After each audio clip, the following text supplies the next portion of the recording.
વિધિ પ્રતિષેધ કરી આત્મા, વિધિ પ્રતિષેધ કરી આત્મા, પદાર્થ વિરોધરે, પદાર્થ વિરોધરે, ગ્રહણ વિધિ મહાજને પરિગ્રહ્યો, ગ્રહણ વિધિ મહાજને પરિગ્રહ્યો, ઈશો આગમે બોધરે, ઈશો આગમે બોધરે, શાંતિ જીન એક મુજ વિનતી. વિધિ પ્રતિષેધ કરી આત્મા એટલે જેથી આત્મ સ્વરૂપ પમાય તે વિધિ, અને જે સ્વરૂપ પ્રાપ્તિમાં વિઘ્ન કરે તે પ્રતિષેધ કહેવાય. વિધિ પ્રતિષેધ કરી આત્મા પદાર્થ અવિરોધ રે, અને એવા વિધિ પ્રતિષેધ વડે અવિરોધ એવા આત્માને ગ્રહણ કરવો, અને એ જ વિધિને મહાજનોએ એટલે મોટા પુરુષોએ સંપૂર્ણ રીતે આચરીને આત્મા પ્રાપ્ત કર્યો છે એવો આગમમાં બોધ છે. ગ્રહણ વિધિ મહાજને પરિગ્રહ્યો, ઈસ્યો આગમે બોધરે, શાંતિ જીન એક મુજ વિનતી.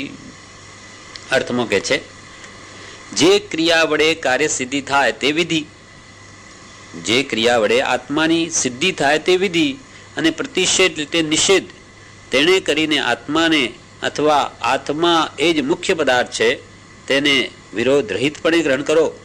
કેમ કે પૂર્વે આત્માને પામવાની વિધિ વડે જ સંત આદિ મોટા પુરુષોએ આત્માને ગ્રહણ કર્યો છે. એવી રીતે જૈન શાસ્ત્રનો ઉપદેશ કર્યો છે એમ જાણવું.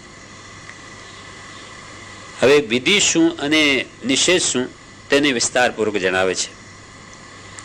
શ્રી ગુરુએ બતાવેલા માર્ગે ધ્યાન, તપ, સંયમ, સત્સંગ, ભક્તિ આદિ ક્રિયા કરવા વડે પોતાના આત્માનો બોધ થાય અને રાગ દ્વેષનો નાશ થાય તે ક્રિયાને અહીં વિધિ કહેવામાં આવ્યો છે.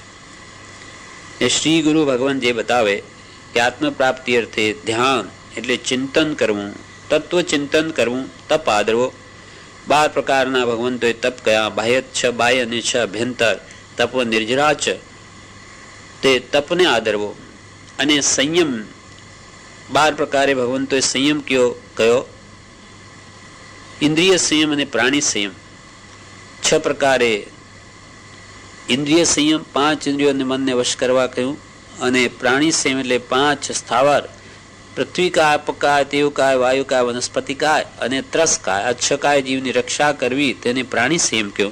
આ પ્રકારે 12 પ્રકારના સંયમને આદરો, 12 પ્રકારનું તપ આદરો, તત્વ ચિંતન કરવો, સ્વરૂપનું ધ્યાન કરો, સ્વરૂપ ચિંતન કરો, અને સત્સંગ કરો, ભક્તિ કરો.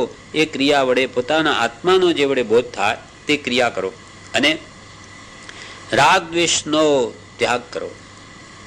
એ ક્રિયા કરીને શું કરવું છે? આપણા રાગ દ્વેષ કેમ નાશ પામે એના માટેની જે ક્રિયાઓ છે, અને તે ગુરુએ બતાવેલી હોવી જોઈએ. એટલે સદગુરુ આજ્ઞાએ કરો. આજ્ઞા વગર જીવનું કલ્યાણ નહીં થાય. વહ સાધન 12 અનંત કીઓ, તદપી જો હાથ હજુ ન પડ્યો. માટે સત્પુરુષ જેમ કહે તેમ જ કરો. અને આ વિધિ છે એટલે ધ્યાન, તપ, સંયમ, સત્સંગ, ભક્તિ એ ક્રિયા સત્પુરુષની આજ્ઞાએ અને આત્માનો બોધ થાય એવી રીતે કરવી, અને રાગ દેશનો ત્યાગ કરવો એ તો થઈ વિધિ.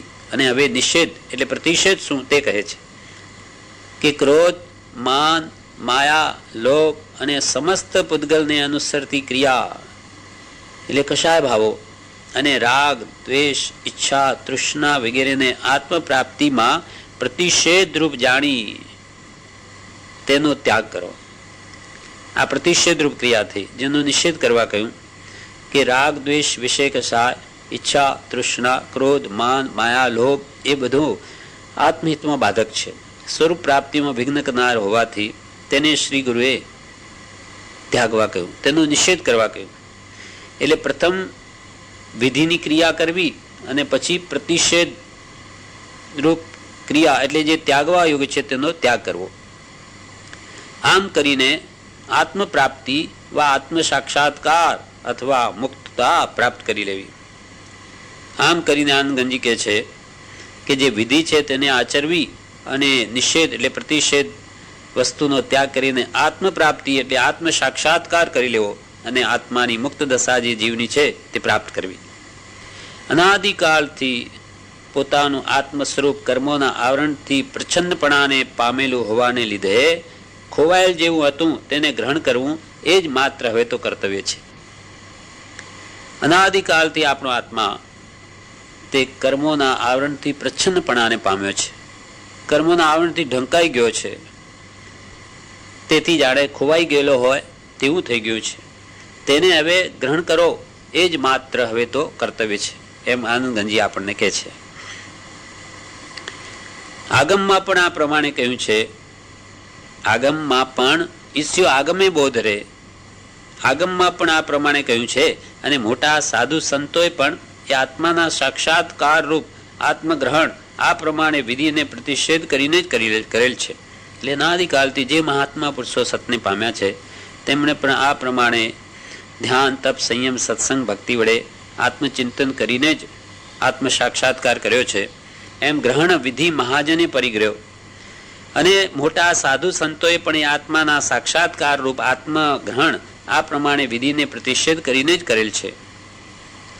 માટે જેમને શાંતિનાથ ભગવાનનું સ્વરૂપ અથવા પોતાનું સ્વરૂપ જાણવાની અથવા પામવાની ઈચ્છા હોય તેમને પૂર્વોક્ત પ્રકારે વિધિ પ્રતિષેધ કરીને આત્માને ગ્રહણ કરવો એવો ભગવાનનો ઉત્તર છે.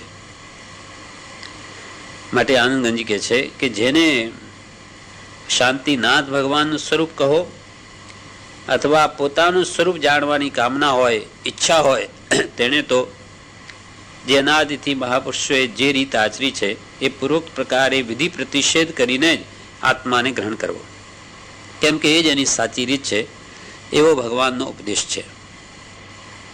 અને તે આત્મા સદગુરુની પ્રાપ્તિથી પ્રાપ્ત થાય એમ જાણવું. તે આત્મા સદગુરુની પ્રાપ્તિથી પ્રાપ્ત થાય એમ જાણવું. એટલે સદગુરુ વગર આત્મ પ્રાપ્તિ નથી. બિન સદગુરુ કોઈને ભેદ લહે, મુખ આગ લહે કહ વાત કહે.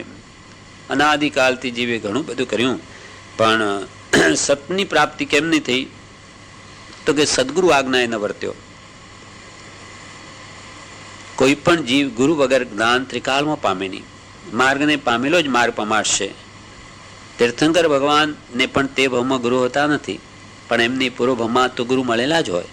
એટલે સમ્યક દર્શનની પ્રાપ્તિ તો સદગુરુ જ કરાવે, તેના વડે જ થાય. કેમ કે જેણે આત્મા જાણ્યો છે તે જ જણાવી શકે. અને તે આત્મા સદગુરુની પ્રાપ્તિથી પ્રાપ્ત થાય છે એમ જાણવું. જીવ નિચ્છંદે ચાલી પરિશ્રમ કરે, અનંતકાળથી જીવ નિચ્છંદે ચાલી પરિશ્રમ કરે તો પોતે પોતાથી જ્ઞાન પામે નહીં. જ્યારે જ્ઞાની પુરુષની આજ્ઞાનો આરાધક અંતર મુહૂર્તમાં પણ કેવળ જ્ઞાન પામે.